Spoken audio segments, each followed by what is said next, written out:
ప్రభువైన యేసు తన భూనివాస కాలంలో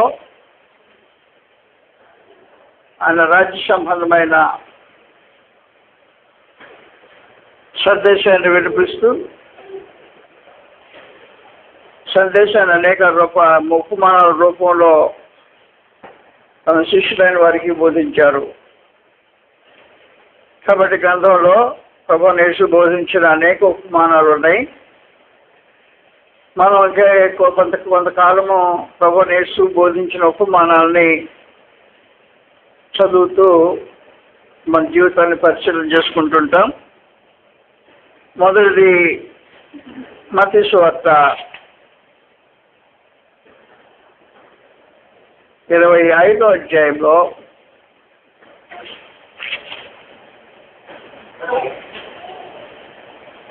14వ వచనం నుండి రాబడి ఉంది. మత్తయి సువార్త 25వ అధ్యాయం 14వ వచనం నుండి, పరలోక రాజ్యము ఒక మనుషుడు దేశాంతరమునకు ప్రయాణమై తన దాసులను పిలిచి తన ఆస్తిని వారికి అప్పగించినట్లును. అతడు ఒకనికి 5 తలాంతులను, ఒకనికి 2, ఒకనికి 1 ఎవరి సామర్థ్యం చొప్పున వారికి ఇచ్చి వెంటనే దేశాంతరం పోయింది. 5 తలాంతులు తీసుకుని వాడు వెళ్ళి వాటితో వ్యాపారం చేసి మరి 5 తలాంతులు సంపాదించను. తలాంతుని 2 తీసుకుని వాడు మరి 2 సంపాదించను. అయితే 1 తలాంతు తీసుకుని వాడు వెళ్ళి భూమి త్రవ్వి తన యజమానుని సొమ్ము దాచిపెట్టను. ఒక కాలమైన తర్వాత ఆ దాసుల యజమానుడు వచ్చి వారి యొక్క లెక్క చూసుకొని అప్పుడు 5 తలాంతులు తీసుకుని వాడు మరి 5 తలాంతులు ఇచ్చి, అయ్యా నీవు నాకు 5 తలాంతులు అప్పగించివే, అవియు కాక మరి 5 తలాంతులు సంపాదించిందని చెప్పాను. అతని యజమానుడు కూడా, నమ్మకమైన మంచి దాసుడా, నీవు ఈ కొంచెంలో నమ్మకంగా ఉంటుంది, నిన్ను అనేకమైన వాటి మీద నియమించదని నీ యజమానుడి సంతోషంలో పాల్గొందని అతనితో చెప్పాను.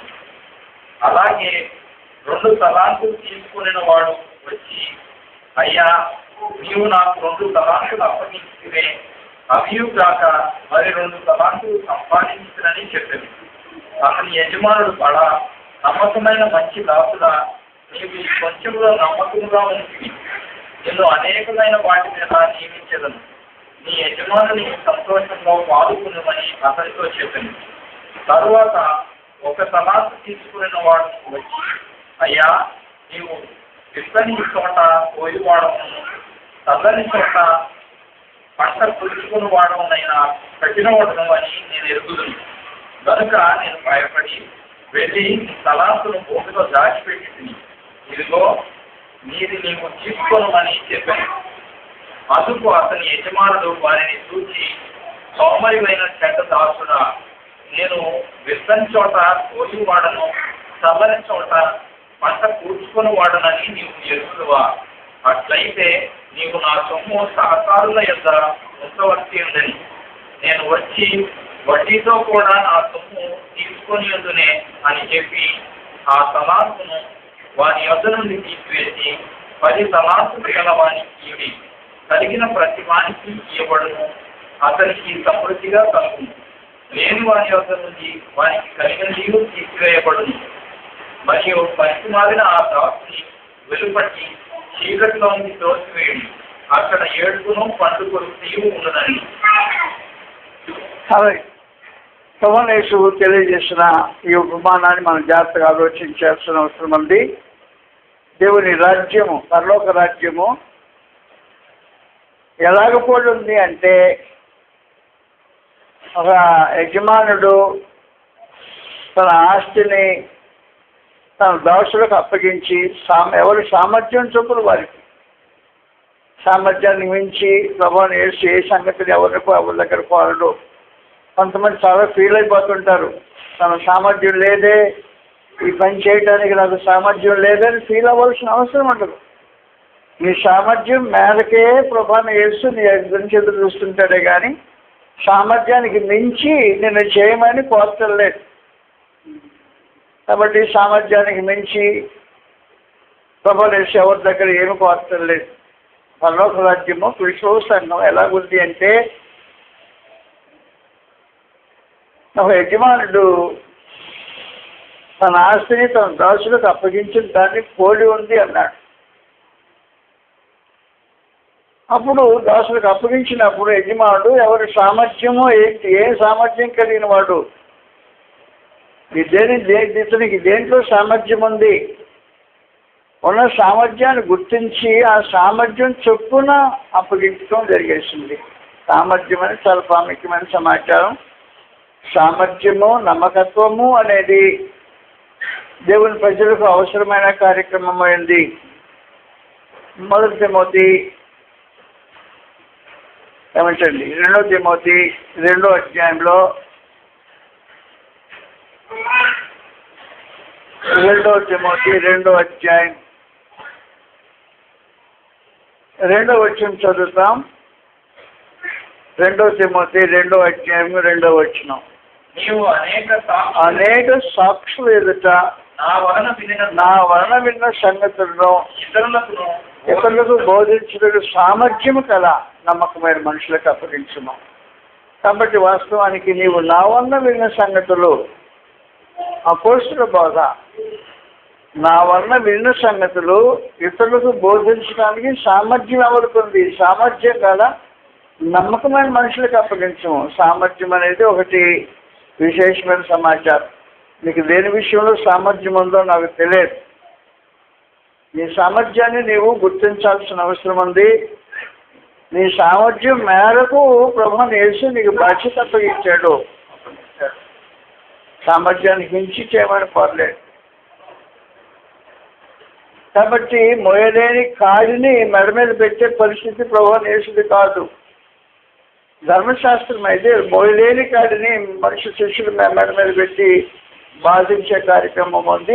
అపోస్తుల కార్యక్రమం 15వ అధ్యాయంలో, అపోస్తుల కార్యక్రమం 15వ అధ్యాయం 7వ వచనం చదువుతుంటాం.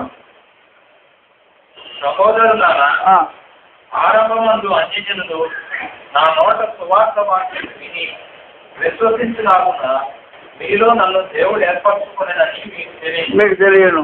మరియు హృదయములను ఎరిగిన దేవుడు 10వ వచనం కనుక మన పితరులైనను మోయలేని కాడి సామర్థ్యానికి మించిన పరిస్థితి ఇది, మోయలేని కాడి. కాబట్టి ధర్మశాస్త్రము సామర్థ్యానికి మించిన భారాన్ని మనుషుల మీద పెడుతుంటుంది. ప్రభువు యేసు సామర్థ్యము మేరకు ఇది తాను భరించగలదా, ఇతను భరించడానికి శక్తి ఉందా అని ఆలోచన చేసి భారాన్ని బాధ్యతను అప్పగిస్తుంటాడు. అందువల్ల ధర్మశాస్త్రం అయితే మన పితరులైనను మనమైన మోయలేని భారమైన కాడి క్రీస్తు అలాంటిది కాదు. ఆయన కాడి సులువైన కాడి, భారం తేలిగ్గా ఉంటుంది. నీ సామర్థ్యం మించి నీ దగ్గర ఏమి ఎదురు చూడను అని చెప్పాడు ప్రత్యేకించి. కాబట్టి మనుషుల సామర్థ్యానికి మించి ఇది నా వల్ల ఇంకా అయ్యే పని కదా, ఈ కొండను నేను ఎత్తలేను, నేను కొండ ఎత్తమని చెప్పలా,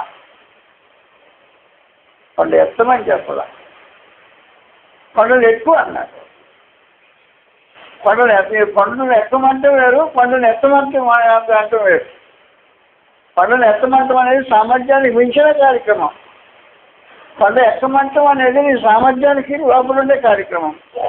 కాబట్టి పరలోకము దేవుడు తీసుకోకున్నందు ఉద్దేశించిన ఒక విశేషమైన సమాచారం ఏమంటే, మనుషుల సామర్థ్యాన్ని గౌరవించి సామర్థ్యానికి తగినట్టుగా ఆయన పనులు భారం అప్పగిస్తుంటాడు. మనందరూ తెలిసినట్టుగా మత్తయి సువార్త 11వ అధ్యాయంలో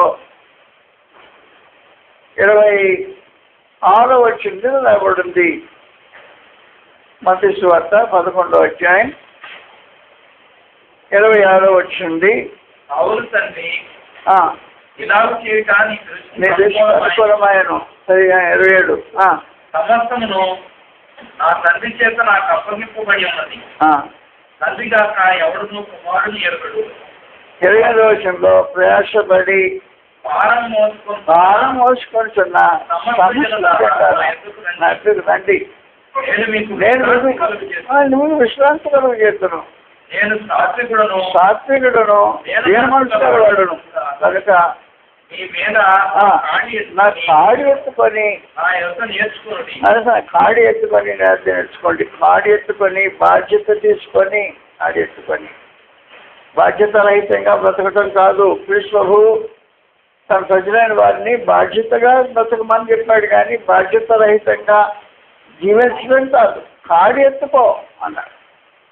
మీ మీద నా కాడి ఎత్తుకొని నా యొక్క నేర్చుకోండి. కాడి ఎత్తుకొని ఆయన దగ్గర నేర్చుకోవటం అనేది ఒక విశేషమైన కార్యక్రమం. ఎంతమంది ప్రభు సముఖంలో కూర్చుండి ఆయన గ్రంథం ఎదుట కూర్చుని తీసి ఆయన నేర్చుకోవడానికి ప్రయత్నం చేస్తాను నాకు నిజంగా తెలియదు. కాడి ఎత్తుకొని నా యొక్క కూర్చుని నేర్చుకోండి అని చెప్పాడు. అందువల్ల నీ సామర్థ్యం ఏమో తెలిసి కాడి సులభంగా కింద మాట్లాడుతున్నాడు. నా కాడి సులువును నా భారం తేలికగా ఉన్నది అనేసాడు. అందువల్ల నీ సామర్థ్యం ఎంత, నీ సామర్థ్యం ఎంత అంటే వాస్తవానికి సామర్థ్యానికి మించి అపవాది మనుషులను శోధిస్తుంటాడు. శోధన అనేది సామర్థ్యానికి మించి చేయమని చెప్పే పనులు, సామర్థ్యాన్ని మించి చెప్పే పనులు అపవాది చేసే కార్యక్రమం. సామర్థ్యానికి మించి చెప్పండి, సామర్థ్యం మేరకు కార్యక్రమాలు బాధ్యతను అప్పగించేది. నాయన ఈ పని నువ్వు చేయగలవు, చేసేయి అనుకుంటాడు. అందువల్ల ప్రభా నేను ఏం చేశానంటే రాజ్యం దేశాంతరం వెళ్ళినప్పుడు పర్లోకానికి వెళ్ళి ఉన్నదికి వచ్చి తన కార్యక్రమాలు జరిగించి బాధ్యతను అప్పగించేటప్పుడు ఇతని సామర్థ్యం ఉంది, పర్వాలేదు. కాబట్టి సామర్థ్యం పదవి బాధ్యతను అప్పగించాడు. 5 తలాంతులు అప్పగించాడు అతనికి. రెండవ చూశాడు, సామర్థ్యం కొంచెం తక్కువగా ఉంది, సరే 2 తీసుకున్నాయన్నాడు. చూశాడు, ఇంకా ఆఖరోని చూశాడు, నీ సామర్థ్యం తక్కువగానే ఉంది, సరే ఒక్క తలాంతును తీసుకొని కార్యక్రమం జరిగించు అనేసి బాధ్యత భారం వహించు అని చెప్పేసి బాధ్యతగా బ్రతుకు అన్నాడు. యేసు దేవుని రాజ్యంలో బాధ్యతగా బ్రతికే మనుషుల కోసం కోరుకుంటున్నాడు. బాధ్యత రహితంగా తిరిగే వాళ్ళ గురించి మాట్లాడలేదు. బాధ్యత వహించు, ఈ పని నువ్వు చేయి, ఈ బాధ్యత నేను నీకు అప్పగిస్తున్నా. సామర్థ్యం ఉంది, నీకు నమ్మకత్వం కావాలి నాకు. కాబట్టి సామర్థ్యం నీ దగ్గర ఉంటే నమ్మకత్వం ప్రభు కోరుకుంటున్న విశేషమైన సమాచారం. అందువల్ల సామర్థ్యము నమ్మకత్వం అనే 2 కార్యక్రమాలు ఒకదానితో ఒకటి కలిసిపోతూ ఉంటే కార్యక్రమాలు క్రమంగా ఉంటాయి. అందువల్ల అపోస్తలుడైన పౌలు తిమోతి మాట్లాడినప్పుడు మనం చదివిన 2వ అధ్యాయం 2వ వచనంలో నీవు అనేక సాక్షులు ఎదుట నా వలన విన్న సంగతులు ఇతరులకు బోధించుటకు సామర్థ్యం కలిగిన నమ్మకమైన మనుషులు. సామర్థ్యం కలిగిన నమ్మకమైన మనుషులు. కొంతమందికి బోధించే సామర్థ్యం ఉంటుంది, కొంతమందికి ఉండదు. అందరూ బోధకులు కావాలని పరలోకం దేవుడు కోరుకోలేదు. సామర్థ్యాన్ని బట్టి తలాంతులు అప్పగించడం జరుగుతుంటుంది. ఉదాహరణ చెప్తాను నేను మీకు. నీ తలాంత్ ఏంటి, నీకేం తలాంత్ ఇచ్చాడు ప్రభు యేసు తెలుసుకోవాల్సిన అవసరం ఉంది. నీకు అనుగ్రహించబడిన తలాంత్ ఏంటి, దాన్ని నువ్వు ఎలా సద్వినియోగం చేస్తున్నావు అనేది దేవుని రాజ్యంలో జీవించే ప్రతి వ్యక్తిని గుర్తించవలసిన విశేషమైన కార్యక్రమం. నీకు అప్పగించబడిన తలాంత్ ఏంటి, దాన్ని ఉపయోగించే విధానం ఏంటి. తలాంత్ అనేటప్పటికి మనిషి అక్కడికి వెళ్తుంటారంటే బయటికి వెళ్ళిపోతారు, రోడ్డు దాటి బయటికి వెళ్ళిపోతుంటారు, హద్దులు దాటి గీతలు దాటి తలాంతుల గురించి మాట్లాడుతుంటారు. అయ్యా నాకు టాలెంట్ ఉందండి, సింగింగ్ టాలెంట్ ఉందండి. అది ఒక సోలో సింగింగ్ క్రీస్తు సంఘంలో పనికొచ్చేది కాదు. సోలో సింగింగ్ అంటే ఒక్కడే పాట పాడే పరిస్థితి క్రీస్తు సంఘంలో మంచి పాటలు గాయకుడు అయ్యుండొచ్చు, అది వేరే సమాచారం. అద్భుతంగా నువ్వు గాయకుడు అయ్యుండొచ్చు. ఈ గాయకుడి టాలెంట్ లోకమే గుర్తుండొచ్చు, కానీ క్రీస్తు సంఘంలో సోలో సింగింగ్ పనికిరాదు. సంఘం పాడుతుంటుంది కాబట్టి నీ సింగింగ్ టాలెంట్ సోలోగా పనిచేయదు, నలుగురితో కలిసి పంచుకోవడానికి ఉద్దేశించబడింది. కాబట్టి దాటిపోయేవారు దగ్గర దాటేవనుకో, నాకు స్ట్రింగింగ్ టాలెంట్ ఉందని ఒక మైక్ షేకింగ్ చేయండి, నేను పాడుతాను వదిలి అక్కర్లేదు. అది ఇక్కడ అవసరమైన కార్యక్రమం కాదు. అందువల్ల దేవుని రాజ్య పరిధిలో కొన్ని సంగతులు ఉంటాయి, వాటిని దేవుడు బాధ్యతగా మనుషులకు అప్పగిస్తుంటాడు. నీకు సింగింగ్ టాలెంట్ ఉంటే నలుగురికి నేర్పించటమో లేకపోతే కలిసి పాడటమో కానీ నీ ఒక్కడివే సోలో సింగింగ్ పనిచేసే కార్యక్రమం కాదు ఇది. కాబట్టి నీ టాలెంట్ ఏంటి? నీకు అనుగ్రహించబడిన టాలెంట్ ఎలాగుంటాయి, టాలెంట్లు ఎలాగుంటాయి? వాస్తవానికి అన్నదమ్ములు ఇద్దరు ఉన్నారు, ఆంద్రేయ సీమోను అనే ఇద్దరు అన్నదమ్ములు. ఆంద్రేయ అనేవాడు మొట్టమొదట ప్రభువుని కనుగొన్నాడు. బాప్తిస్మం యోహాను దగ్గర శిష్యత్వం చేస్తా ఉన్నాడు ఆంద్రేయ. ఆంద్రేయతో పాటు ఇంకొక శిష్యుడు కూడా ఉన్నాడు. ఇద్దరు శిష్యులు బాప్తిస్మం యోహాను దగ్గర శిష్యులు చేస్తా ఉన్నారు. బాప్తిస్మ ఇచ్చి శిష్యులుగా బతుకుతున్నారు. అంతలో ప్రభువుని యేసు నడుస్తూ వచ్చాడు. నడుచుకుంటూ వస్తే యోహాను ఏం చేసిన, ఇదిగో దేవుని గొర్రె పిల్లలు, లోక పాపం మోసుకొని దేవుని గొర్రె పిల్లలు గుర్తుపెట్టి ప్రభువుని యేసుని గురించి తెలియజేశాడు. ప్రభువుని యేసుని గురించి తెలియజేస్తే ఇక వీళ్ళు బాప్తిస్మ యోహాను వదిలిపెట్టేసి ఆ ఇద్దరు ప్రభువుని యేసు అంటుపోతున్నారు. ఈ గురువు గారు వదిలిపెట్టేశారు, వీరు ఆయన అంటుపోతా ఉన్నారు. ప్రభువుని యేసు వెంట వెళ్తామంటే కొంత దూరం వెళ్ళిన తర్వాత ఆయన వెనక్కి తిరిగి చేశాడు. వెనక్కి తిరిగి చేసినప్పుడు ఏంటబ్బా ఏంటి కథ అంటే, బోధకుడా నువ్వు ఎక్కడున్నావు? ప్రభువుని యేసు అడ్రస్ చెప్పలా, వచ్చి చూడండి అని చెప్పేసి. దూరంగా ఉండి మాటలతో పొడి మాటలతో ప్రభువుని యేసుతో సహవాసం మాట్లాడాలి సరిగ్గా కుదరవు. వచ్చి అనుభవపూర్వకంగా నువ్వు చూడు కావాలంటే వచ్చి చూడమని అడ్రస్ చెప్పేశాడు. ప్రభువుని యేసు ఎంత పోయాడు, ఆయన నివసించే స్థలానికి వెళ్ళారు. రాత్రి దాంతో గడిపారు. అందులో చేతిలో ఫోటో పెట్టుకొని తిరుగుతూ ఉన్నారు ఒక ఆయన కనుగొనటానికి. ఈ ఫోటోలో ఉన్న బొమ్మ ఈ మనిషి ఒకటేలాగా ఉన్నాడే అనుకున్నారు. ఈ ఫోటో మోషేయు ప్రవక్తలు గీసిన ఫోటో.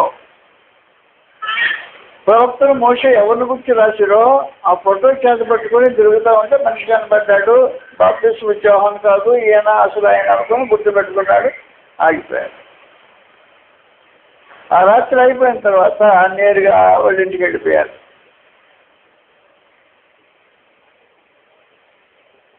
టాలెంట్, బోధించగలిగిన సామర్థ్యం ఉండేవాడు కాదు ఆంద్రేయ. అతనికి ఏం తలం చేయబడిందంటే ప్రభువుని యేసుని కరెక్ట్గా పరిచయం చేసే టాలెంట్ ఇవ్వబడింది. ఇంటికి వెళ్ళిపోయాడు. తన సహోదరుడు సీమోను, పేతురు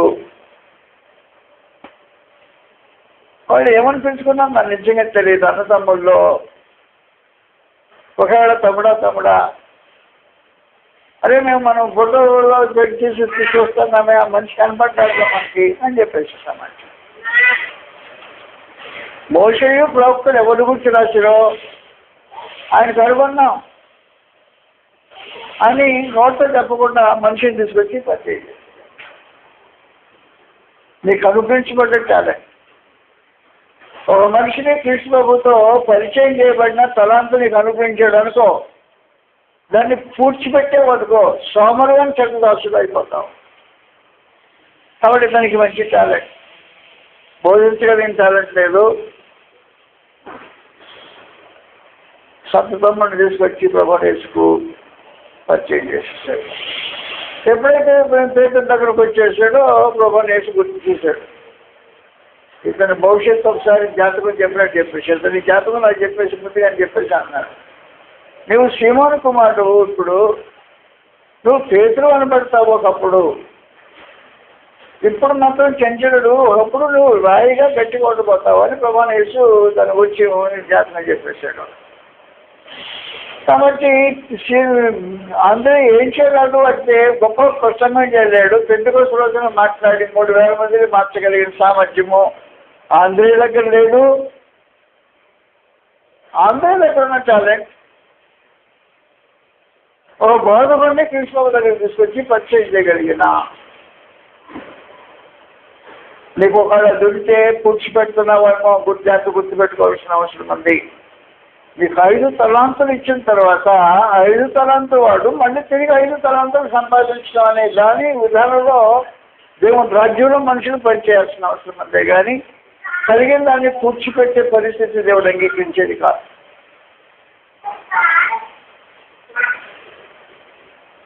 ప్రభువుని యేసుని వెంట వెంబడించిన ఆంధ్రేయకు ఇంకో టాలెంట్ ఉంది. Talent number 2. అది వాడి ఊరు పక్కనే మీటింగు, అక్కడ ఊరి పక్కనే కొండ పైన మీటింగు. 5,000 మందికి పైగా వచ్చేసారు మీటింగ్కి.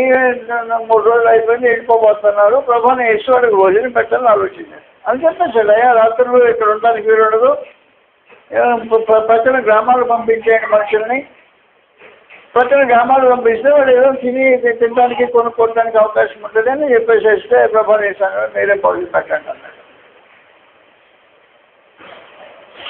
అప్పుడు చెప్పేశాడు, మనం 200 ధ్యానాలు పెట్టి డబ్బు పెట్టి రొట్టెలు పడినా కూడా ఒక్కొక్కరు కొంచెం వడ్డించినా సరిపోదే అనేసాడు.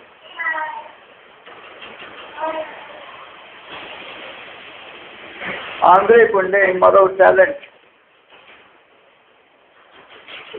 ఒక చిన్న పిల్లాడు, పేద పిల్లాడు, వాళ్ళ మమ్మీ లంచ్ బ్యాగ్ పంపించింది.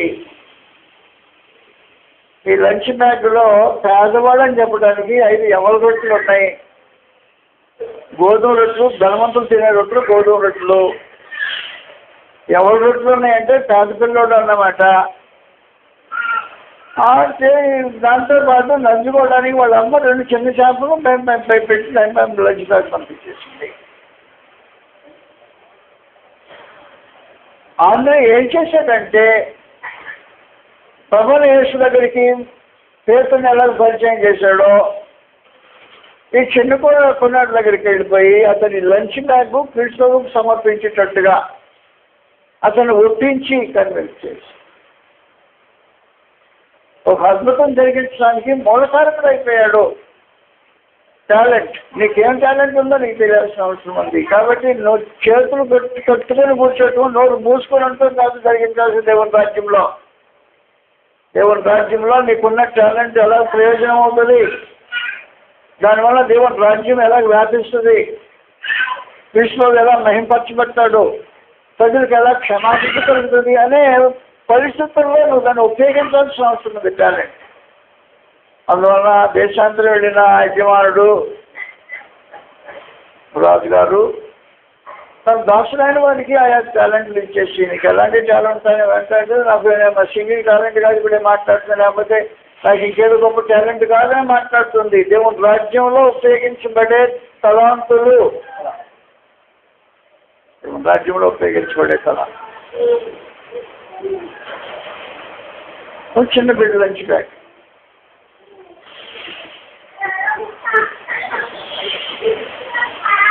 పేద పిల్లాడు, ఆ ఊరిపోయిన పిల్లలు ఉంటాడు. దాదాపుగా దగ్గర కూర్చుని ఒరే నాయన నువ్వు తింటే ఒక్కడికే సరిపోతుంది, ఆయన చేతుల్లో పెడితే అనేక మంది తినడానికి అవకాశం ఉంటుంది అని ఒప్పించగలిగిన ఒక నైపుణ్యం, నాజుకుతనం మన చేతిలో ఉంటే మనకు స్వార్థంగా అయిపోతుంది. ఆయన చేతిలో పెడితే అనేక మందికి జీవనకరంగా ఉంటుంది అని ఎదిగిన ఒక వ్యక్తి టాలెంట్. నీ తలాంతుని ఎలా ఉపయోగిస్తుందో నాకు నిజంగా తెలియదు. అందువల్ల తలాంతులు ఉపయోగించడం అనేది పరలోకపు దేవుడు కృష్ణ రాజ్యంలో కోరుకునే ఉద్దేశమైన కార్యక్రమం. చేతులు పట్టుకొని నోరు మూసుకొని ఉన్నంత కాలము నీకు మేలు కలగదు, ప్రజలకు మేలు కలగదు, దేవునికి మహిమ కలగదు, క్షమాపణ కలగదు. నువ్వు తెరిచి మేలు చేయటం అని ఒక ఉద్దేశం అన్నమాట. చిన్న బిడ్డ దగ్గర చిన్న లంచ్ బ్యాగ్ ఉంది, నోటు పోసుకుంటే ఏం కలగదు, ఏం కలగదు. ఇంక ఏమీ లేదు ఆ చిన్న లంచ్ బ్యాగ్ తప్ప ఇంకేమీ లేదు. మీరే భోజనం పెట్టమన్నారు. కొంచెం 200 జనాలు తీసుకొచ్చి భోజనం పెట్టినా కొంచెం పెట్టినా కూడా సరిపోతాయా? ఫిలిప్ చెప్పాడు అన్నమాట, డిక్లేర్ చేసాడు. ఆ ఊళ్ళోనే ఆ ఊళ్ళో 5 పేతురు, ఆంద్రేయ అన్నదమ్ములు, యాకోబు యోహాను అన్నదమ్ములు, ఫిలిప్, 5 ఊరు వాళ్ళు అపోస్తలులో ప్రత్యేకించి. ఈ ఊళ్ళో ప్రభువుని యేసు మీటింగ్ పెట్టాడు. ప్రభువుని యేసు మీటింగ్ కార్యక్రమం జరిగింది. ఆ కొండ మీద వాళ్ళు స్టే చేసిన ప్రసంగ కార్యక్రమం జరిగిన కార్యక్రమం అది అందులో బయట మన వాళ్ళకి ఇచ్చి ఏం చేయాలంటే దేవుని రాజ్యంలో తలాంతులు ఉపయోగించబడాలి. నీకేం తలాంతు ఉంది? మనుషుల క్రీస్తుతో పరిచయం చేసే తలాంతు ఉందా?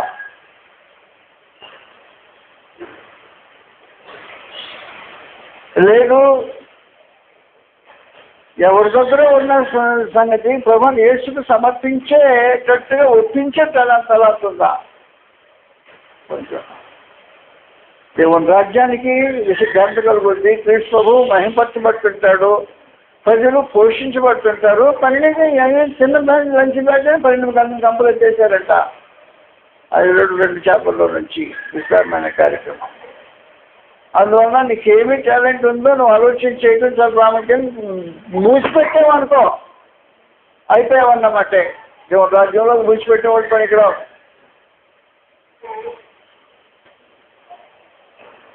ఫిలిప్పుకు మరొక రకమైన టాలెంట్ ఉంది. దాని బంధువులు అప్పుడు ఉంది. 12వ అధ్యాయంలో యోహాను సువార్త. ఫిలిప్పుకు ఉండే టాలెంట్.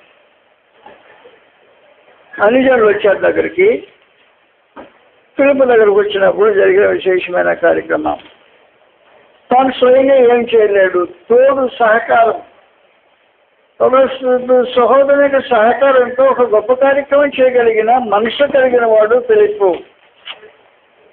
12వ అధ్యాయంలో 20వ వచనం. ఆ పండుగలో ఆరాధించడానికి వచ్చిన వారిలో కొందరు పేరు దేశస్తులుండరి. వారు గలిలయలోని బెత్సైదా వచ్చి అయ్యా ఏం సోలుకూర్చున్నామని అతనితో చెప్పగా ఏంటంటే ఫిలిప్ వచ్చి అందరితో ఏం చెప్పాడు? నేరుగా తానుగా ఏం చేయలేడు కాబట్టి సహకారం, సహోదరులతో సహకారం. కాబట్టి సహోదరులతో సహకారం చేసే తలాంత నీకుందా? సహోదరుతో కలిసి పనిచేసే ఒక తలాంత, అది కూడా ఒక గొప్ప తలాంతే. సహోదరులతో కలిసి పనిచేసి నేరుగా తాను ఏం చేయలేకపోతే ప్రభువుని యేసు దగ్గరికి గ్రీకు వచ్చారు. అయ్యా మేము ప్రభువుని చూడబోతున్నాం అనుకోండి. పోతే నేరుగా ఫిలిప్ దగ్గరకు వస్తే ఆ ఊరోడు ఫిలిప్ కాబట్టి ఊరువాడని వాళ్ళ దగ్గరికి తెలిసిన మనుషులు వచ్చి ప్రభువుని చూడబోడని ఫిలిప్తో మాట్లాడుతుంటే నేను సహోదరులు సహకారం తీసుకుంటాను ఈ విషయంలో. కాబట్టి తెలిసి చేయగలిగిన ఒక సహోదరుని యొక్క సహకారంతో ప్రభు దగ్గరికి వచ్చే ఒక విశేషమైన కార్యక్రమం. కాబట్టి నీ దగ్గర ఎలాంటి టాలెంట్ ఉంటుందో నాకు నిజంగా తెలియదు. అందువల్ల దయచేసి మన వాళ్ళకించి నీ లోపల దాగి ఉన్న నీ సామర్థ్యం, దేవుడి కృపలో నీలో నాటిన సామర్థ్యం, అది సొంతది కాదు, నీలో నాటిన సామర్థ్యము అనేది దేవుడు మానవ జాతికి ప్రసాదించే దీవెన. ఆ సామర్థ్యమే నీ టాలెంట్. దాన్ని ఏం చేయాలంటే రాజ్యంలో ఉపయోగించాల్సిన ఒక అవసరం ఉంది. కాబట్టి 5 కలిగిన వాడు మళ్ళీ 5 స్థానాన్ని సంపాదించాడంట. కాబట్టి వాస్తవానికి దేవుని రాజ్యంలో ఏం జరగాలంటే పని చేస్తూ వస్తే విస్తరించుతూ ఉంటుంది. దేవుని రాజ్యం విస్తరణ జరగాలన్నా మనుషులకు క్షమాభివృద్ధి కలగాలన్నా, దేవుడు మహింపరచబడాలన్నా, క్రీస్తు యేసు మానవ జాతికి ఏకైక రక్షకుడిగా ప్రదర్శించబడాలన్నా, మనుషులు తనలో దాగి పరమదేవుడు నాటిపెట్టి పెంచుతున్న ఆ సామర్థ్యము సద్వినియోగం కావాల్సిన అవసరం ఉంది. సామర్థ్యం సద్వినియోగం కావాల్సిన అవసరం. నీకేం సామర్థ్యం లేదా? భూలోకంలో నీ సామర్థ్యము అనేక రూపంలో చాలా బయటపెడుతుంటారే.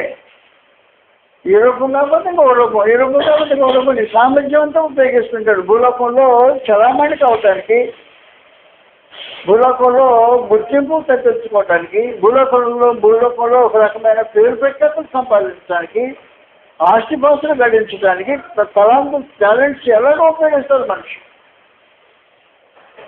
దేవుని రాజ్యంలో ఉపయోగించడానికి లేవా? నీ శరీరంలో సామర్థ్యం నాటింది దేవుని రాజ్యం ఇస్తున్న కొరకే కదా నాటింది, నీ స్వార్థం ద్వారా కాదు. అసలు పరమానంద దేవుడు ఒక మనిషిలో సామర్థ్యం పెట్టాడు అంటే దాన్ని ఉపయోగించాలి. ఆశ పెట్టావో అది భక్తి కాదు. ఆశ పెట్టింది ఆ దేవునికి క్రీస్తు ఒక అంగీకారమైన కార్యక్రమం కాదు. నీకు రాజ్యం ఇచ్చి తలాంతులు ఇచ్చి వెళ్ళి దేశంతో వెళ్ళిపోయాడు, ఆయన స్వదేశానికి వెళ్ళిపోయాడు, పరలోకానికి వెళ్ళిపోయాడు. ప్రభావం భూలోకంలో నీకు అనిపించిన టాలెంట్ ఇచ్చిన తర్వాత పరలోకానికి వెళ్ళిపోయాడు. చాలా కాలం అయిన తర్వాత మళ్ళీ ప్రత్యక్షంగా 2000 సంవత్సరాలు అయింది, మళ్ళీ చాలా కాలం అయిపోయింది వెళ్ళి మళ్ళీ వస్తాడు. వచ్చింది అక్కడ అడుగుతాడు, ఏం చేసావు? నీలో నాటిన ఈ తల నేను నాటి పెట్టానే తలాంతు ఏం చేసావు? దేవుని రాజ్యం కొరకు ఏం చేసావు? నీ కుటుంబం కొరకు ఏం చేసావని ఇప్పుడు అడగబట్లా.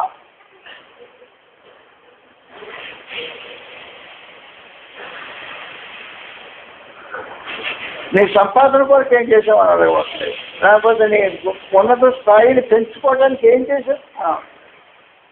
మనుషులు ఏం చేస్తుంటారంటే సహజంగా లోకంలో బ్రతికిన దినాల్లో తమ స్థాయిని పెంచుకోవటం అనే ఒక విశేషమైన, గుర్తింపు తెచ్చుకోవటం అనే ఒక విశేషమైన సంగతి.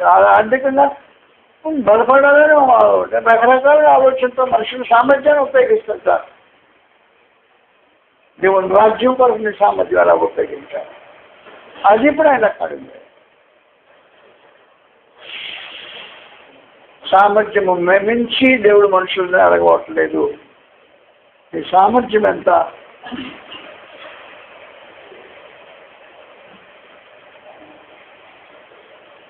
అయ్యా ఇంకా 4 పుస్తకాలు ప్రింట్ చేస్తే బాగుంటుంది అంటుంటారు నాతో.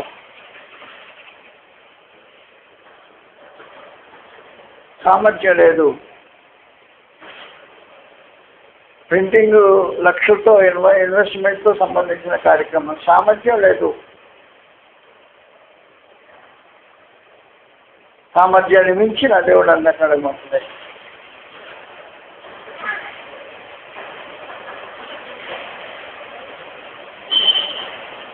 నాలో రాయటానికి ఒక దాన్ని నాటాడు, 30 పుస్తకాలు రాశాను. అంతవరకే ప్రింట్ చేయడానికి అయిపోయింది ఆ పరిస్థితి. ఇంకా పుస్తకం ప్రింట్ అయితే బాగుండే. సామర్థ్యం లేదు. అయితే ఎదుర్కోబోతే కూడా ఎదుర్కొందాం. అందువల్ల నువ్వేం చేయాలంటే నీలో నాటిన సామర్థ్యాన్ని బయటికి తీసు. ఏ విషయం సామర్థ్యం ఉందో దాన్ని దేవుని రాజ్యానికి వాడు. రాజ్యానికి వాడాలి. అలాగే దేవుని రాజ్యానికి వాడకుండా లోకానికే, శరీరానికే, కుటుంబానికే, భౌతికమైన జీవితానికి నీ తలంతులని ఉపయోగించేసేవనుకో ఒట్టివాడు అయిపోతాం.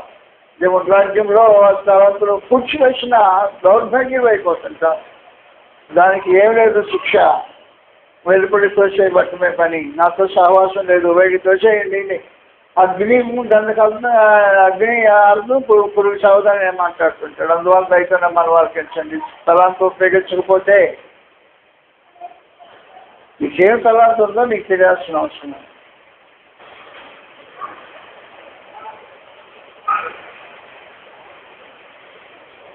వేల మంది కుప్పోగయ్యారు.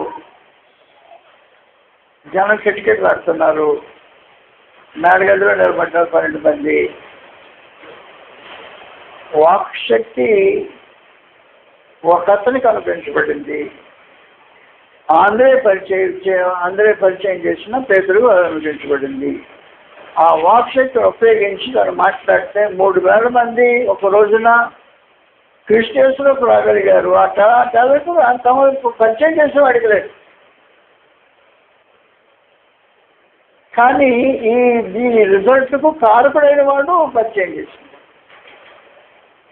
అలాగున మూలమైనడానికి అవకాశం ఉంది. దేవుని రాజ్యంలో నువ్వు ఏం చేసి దేవుని మహింపరచడానికి దేవుని కృప అనుగ్రహించాడో దాన్ని మాత్రం దాచిపెట్టొద్దు.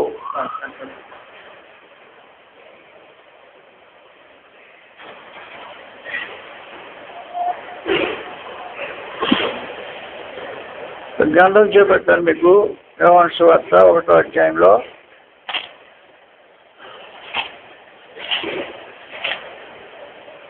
ఆంధ్రే చేసిన మొదటి కార్యక్రమం 2వ అధ్యాయం 37వ వచనం. మరునాడు మరలా యోహాను ఆయన అతని శిష్యులలో 2 నిలిచుండగా అతడు నడుచున్న యేసు వైపు చూచి, ఇదిగో దేవుని గొర్రె పిల్ల అని చెప్పాను. అప్పుడు అతడు చెప్పిన మాటను ఆ 2 శిష్యులు విని యేసుని వెంబడించిరి. యేసు వెనుకకు తిరిగి వెంబడించుడు చూచి ఏమి వెలుగుతున్నారని అడుగుగా, నీ అడ్రస్ కోసం ఎదుగుతున్నావయ్యా. బోధకుడా అని అర్థం. వచ్చి చూడుడని ఆయన వారితో చెప్పగా అడ్రస్ చెప్పలా. వచ్చి చూడండి. పర్సనల్ ఎక్స్పీరియన్స్ కావాలి మీకు. పర్సనల్ ఇన్ఫర్మేషన్ కాదు కావాల్సింది, పర్సనల్ ఎక్స్పీరియన్స్ కావాలి నాతో. ప్రభు నేర్చుకో. పర్సనల్ ఎక్స్పీరియన్స్ అనే ఒక విశేషమైన సంగతి మనిషిని ఒప్పింపజేస్తుంది. ఆయన దగ్గరకు వచ్చి చూస్తే, క్లోజ్గా ప్రభు నేర్చుని చూడగలిగితే మనిషిని ఒప్పింపజేసే పర్సనాలిటీ ప్రభు నేర్చుంది. అడ్రస్ చెప్పేదే కాదు. నన్ను వచ్చి క్లోజ్గా చూడండి. ప్రభు నేర్చు ఎప్పుడైనా నువ్వు యేసు ప్రభువుని గురించి వినటం కాదు, వ్యక్తిగతంగా అనుభవం కలిగి ఆయనతో పాటు సహవాస బాంధవ్యం కలిగి ఉంటే ఒక విశేషమైన సమాచారాన్ని మన జాతికి అవసరమైనది. అందువల్ల వచ్చి చూడండి అని చెప్పారు కదా. వారు వెళ్ళి ఆయన స్థలము చూచి ఆ దినము ఆయన ఎంత బస చేసేది. బస చేసిన యాక్టివిటీస్ అన్ని క్లియర్గా తెలిసిపోతాయి. ఆయన ఏమై ఉన్నాడో అది కలిసి బస చేయడం అని ఒక విశేషమైన సమాచారం. ప్రభు యేసు కలిసి బస చేయటము, కలిసి భోజనం చేయటం అనేది తన శిష్యుల దగ్గర నుండి ఆయన కోరుకునే విశేషమైన సంగతి. నేడు కూడా అదే కార్యక్రమం. ఆయనతో కలిసి భోజనం చేయటం అనే ఒక విశేషమైన సమాచారం. బస చేయటము, భోజనం చేయటం అనే ఆ సహవాస బాంధవ్యం, క్లోజ్ ఎఫినిటీ అంటే సన్నిహితత్వ బాంధవ్యం అనమాట. క్లోజ్ ఎఫినిటీ ప్రత్యేకించి కోరుకునే విశేషమైన. వచ్చి చూడండి. నా జీవితాన్ని పరిశీలించండి, నా చర్యలను కనుగొండి, నా వ్యక్తిత్వాన్ని వ్యక్తిత్వంలో కూడా ఒకసారి చూడండి. లోపలికుండా వచ్చి చూడండి అంటే చూసినప్పుడు అర్థమైపోయింది. అప్పుడు ఇన్ఫర్మేషన్ మోసుకొని వెళ్తున్నాడు. తాను ఒప్పింపబడిన సంగతుల విషయంలో ఆంధ్రేయ మోసుకొని వెళ్తున్నాడు.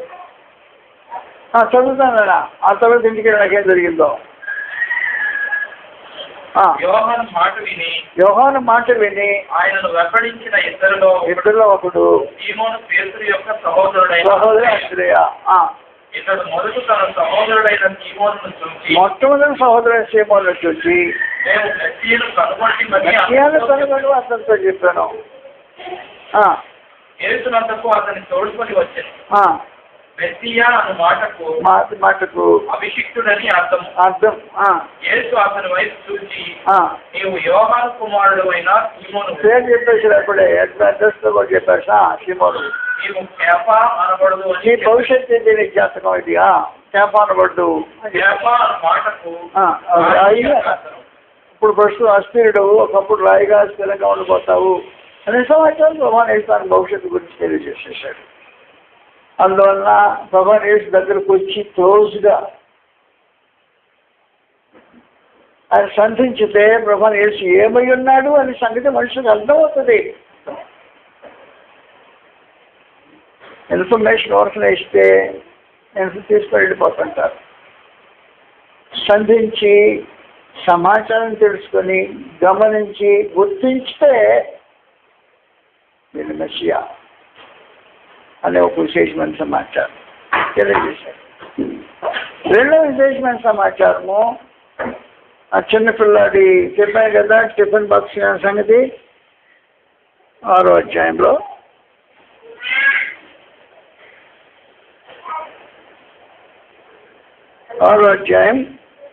యోహాను సువార్త 5వ వచనం నుండి, కాబట్టి యేసు కనుడెత్తి బహు జనులు ఆయన యొక్క మీదకు వచ్చి చూచి, మీరు భుజించుటకు ఎక్కడ నుండి రొట్టెలు కొని తెచ్చిందుమని ఫిలిప్పును అడిగానుగా. ఫిలిప్పు ఊరోడు. ఆ ఫిలిప్పును అడిగాను కానీ ఏమి చేయనయ్యుండెనో తానే ఏమి ఉంది అతడికి పరీక్షించుటకు అలాగే అడిగాను. అందుకు ఫిలిప్పు, వారిలో ప్రతి వాడు కొంచెము ఉప్పు వంటకైనను 200 దేనారముల రొట్టెలు చాలవని అతనితో చెప్పాను.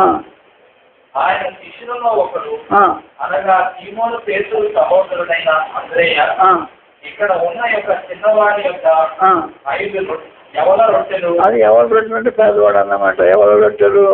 2 చిన్న చేపలు ఉన్నవి కానీ ఇంతమందికి ఇవి ఏమాత్రమని అడిగారు. అయ్యా మా దగ్గర ఉన్నదంటే భగవాన్ యేసుకు నీ శక్తిహీనత, నీ సామర్థ్య రాహిత్యం సమాచారం చేతిలో పెట్టేస్తే నీ శక్తిహీనతను శక్తిగా మార్చగలిగిన,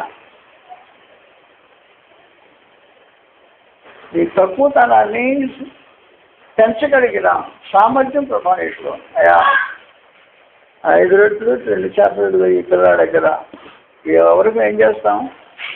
ఏమీ లేవు. గాలించి చూస్తే కలిసి 2 అందులో కాలువాడి లంచ్ బ్యాగ్ ఇది. అవి తెలిసి ఏం చేయాలో పెట్టి కూర్చోమని అడిగానని అన్నాడు. అందువలన ఏం చేయాలంటే నీ టాలెంట్ ఉపయోగించాలి. మనుషులకు దూరిపోయి ఎవరి దగ్గర ఉందో ఆ ఉన్న వాళ్ళని ఒప్పించి అచ్చనబెట్టి ఎవడో నాకు తెలియదు వాస్తవానికి. తన లంచ్ బ్యాగ్ని త్యాగం చేయగలిగిన పరిస్థితి అవన్నీ చేతిలో పెట్టాలి. అలాగూ కనుగొనగలిగిన ఒక సామర్థ్యము ఆంధ్రలో దాగినది. అందువల్ల బాధ్యతగా సంగతులు ఆలోచించేసినప్పుడు దేవుని రాజ్యము దేవుని రాజ్యం విస్తరించుతుంది. దేవుడు మహింపరచబడతాడు. కృష్ణ ప్రభు ఆయన అద్భుత కార్యక్రమం జరిగిస్తాడు. మనుషులకు క్షమాభివృద్ధి కలుగుతుంది. పనులకు దేవుడికి మహిమ కలుగుతుంది. ఇన్ని కార్యక్రమాలు జరుగుతాయి నీ టాలెంట్ ఉపయోగించితే. ఉన్న టాలెంట్ తప్పు పెట్టామనుకో, పెట్టాడు ఒకడు, ఒక తలంత గలవాడు దాచిపెట్టాడు. భయపడ్డం దాచిపెట్టాడు. ఎందుకు భయపడ్డాడు అని చెప్పాడు. నువ్వు అన్యాయస్తుడు అన్నాడు. అయ్యో నువ్వు అన్యాయస్తుడు అని తెలిసి అన్నాడు. వెతని చోట పోయేవాడు అంటే అన్యాయస్తుడే కాదు. వెతని చోట పోతుంది, విప్పితే పోత వస్తుంది. వెతని చోట పోయేవాడు చల్లని చోట పంట పుచ్చుకునే కఠినుడు అని నాకు ఎరిగి నేనే చేసేది గురించి అని చెప్పేసి ఒక తలంత గలవాడు తీర్పు అయ్యి తీర్పు మాస్టర్కి ఎక్కి తీర్పులు ఇచ్చిన ఒక విశేషమైన కార్యక్రమం జరిగించారు.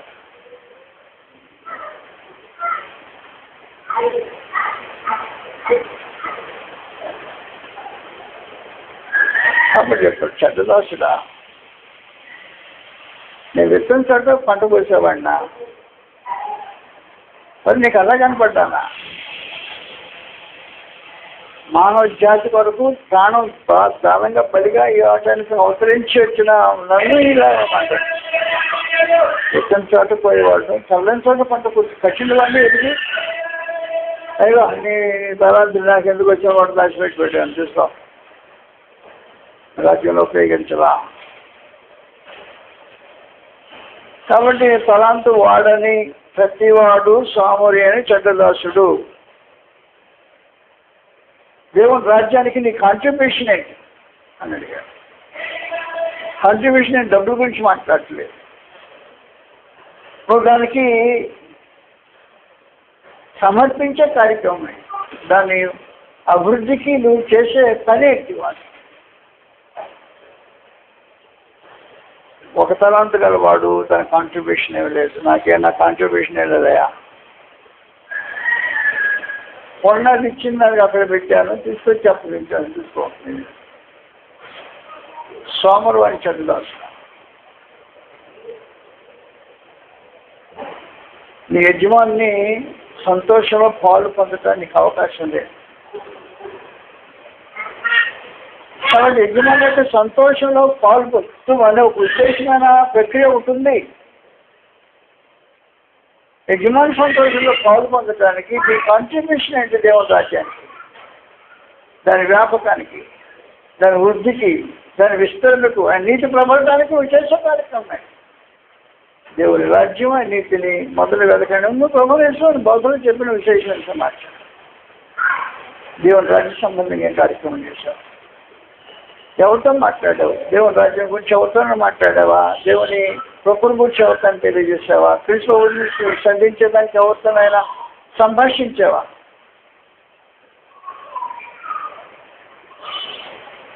దేని గురించైనా మాట్లాడతామా? ఇంకో పెద్ద నోరు దేని గురించైనా మాట్లాడిన పెద్ద పెద్ద నోట్లు ఉంటాయి. దేవుని క్రీస్తుని గురించి కానీ దేవుని రాజ్యాన్ని గురించి నోరు మూసుకుపోతుంది. అప్పుడు మగవాళ్ళం అయిపోతాం. దేవుని రాజ్యాన్ని గురించి మాట్లాడటానికి మొగతనమా, మొహమాటమా? కృష్ణుని గురించి ఇతరులతో తెలియజేయడానికి నీకు సిగ్గా ఆయన దాచిపెట్టావా నీ తలాంతం? అందువల్ల దయతో జాగ్రత్తగా ఆలోచించాల్సిన అవసరం ఉంది. ఇది నిత్యత్వానికి సంబంధించిన కార్యక్రమం, మా రోజు నుండి పోయే కార్యక్రమం కాదు. మీరు దేవుని రాజ్య సంబంధమైన కార్యక్రమాలు కృష్ణుని కూర్చున్న సంగతులు దాచిపెట్టి నోరు మూసుకొని మొగతనం నటించి మామూలుగా లోక సంబంధమైన విషయంలో నోరు చేసి పెద్ద పెద్ద సమాధానం మాట్లాడే ఈ ప్రక్రియ అంతా శాపగ్రస్తమైన కార్యక్రమం. శాపగ్రస్తమైన కార్యక్రమం. తలంతులు దాచిపెట్టే చెడ్డదాసుని యొక్క పరిస్థితి. యజమాని సంతోషంలో ఏదో ఒక రూపంలో పాలు పొందలేని దుర్మార్గత దుష్టత్వం. అందువల్ల రైతనామాను ఆలకించండి. భగవాను తేటగా తెలియజేశాడు, నేను దేశాంతరం వెళ్ళిపోయాను, ఇక్కడ బాధ్యత అప్పగించాను, దేవునికి పర్లోక రాజ్యం సమాచారం బాధ్యత అప్పగించాను, నేను దేశాంతరం వెళ్ళిపోయాను, మళ్ళీ వస్తాను కదా. కాబట్టి నా దోషణం చేస్తుంటారంటే దేశాంతరం వెళ్ళిన రాజు యొక్క ఈ కార్యక్రమాలు విక్రమ చేసే కార్యక్రమం దానికి బాధ్యత అప్పగించాను. ఈ బాధ్యతను చక్కగా కొనసాగించవలసిన అవసరం ఉంది. అయితే నేను చెప్పేది మీకు అర్థమైంది అనుకుంటాను. జాగ్రత్తగా ఆలోచించేయండి. ఎక్కడో చిన్న బిడ్డ, పేద పిల్లాడు బాక్స్ తెరిస్తే పేదరికం కనబడుతుంది లోపల. అతను ఒప్పించి తీసుకొచ్చి ప్రభుని చేతికి అప్పగించే ఒక బాధ్యతను ఎవడైనా వేసుకోకపోతే ఎలా జరుగుతుంది జరిగే కాబట్టి బాధ్యతాయుతంగా క్రీస్తు సంఘంలో పనిచేయాల్సిన అవసరం ఉంది. ప్రతి వారికి బాధ్యత ఉంది. బాధ్యతరహితంగా జీవితాలు కొనసాగించకండి. క్షేమకరం కాదది. ప్రభు నామని పెడుతుంది. ఏం చేస్తావు? ఎవరితో మాట్లాడతావా? క్రీస్తు ప్రభుని క్లోజ్గా చూపిస్తానికి ప్రయత్నం చేస్తావా? లేదు నీవే క్రీస్తుని క్లోజ్గా చూస్తావా అని ఏమై ఉన్నాడో చూసిన తర్వాత మనుషులకు పరిచయం చేస్తావా? ఆయనకి గంట కలుగునట్లుగా సమాజం దూరిపోయి ఓ పశువాడి దగ్గర ఉండే ఒక ఆర్డర్ తీసుకొని అనేక మందికి దీవెనకరంగా ఉంచినట్టుగా నేను ఏదైనా కార్యకలాపాలు చేయగలవా? ప్రభువు యేసును నేరుగా చూడటానికి దానికి ధైర్యం చాలకపోతే, ఇతరులను పరిచయం చేయడం చేత కాకపోతే కోఆపరేషన్ పిలుపు తీసుకున్నట్టు ఇతరులతో సహకారం తీసుకొని ఇద్దరం కలిసి వెళ్ళి ప్రభుత్వ పరిచయం చేపిస్తాం. తిరిగి దేశస్తులకు అనే భావంతో జీవితాలు కొనసాగిస్తాం. ఎలాగో టాలెంట్స్ అంటే తలాంతులు ఎలాగో ఉపయోగించబడటం అనేది జరగాల్సిన కార్యక్రమం. తలాంతులు కాబట్టి తలాంతులు ఇలా ఉపయోగించకుండా దేవుని రాజ్యము విస్తరించడానికి అవకాశం ఉండదు. దేవుని రాజ్యంలో సజీవంగా ఉండడానికి కూడా అవకాశం ఉండదు. రైతుల మనం ఆలకించి ప్రభు యేసు చివరికి చెప్పినటువంటి కట్టి కాళ్ళు చేతులు కట్టి బయటతో చేయండి. ఏంటమ్మా ఏం చేసేది తప్పు? ఏం చేసాడండి? దాచిపెట్టాడు. ఇంకా దాని చేద్దామా? తలాంతం దాచిపెట్టాడు. ఏం చేయాల? నరహత్య చేశాడా? దొంగిలాడా? అబద్ధమాడాడా? ఏం చేయాలా? ఏం చేశాడు? తలాంతం దాచిపెట్టాడు.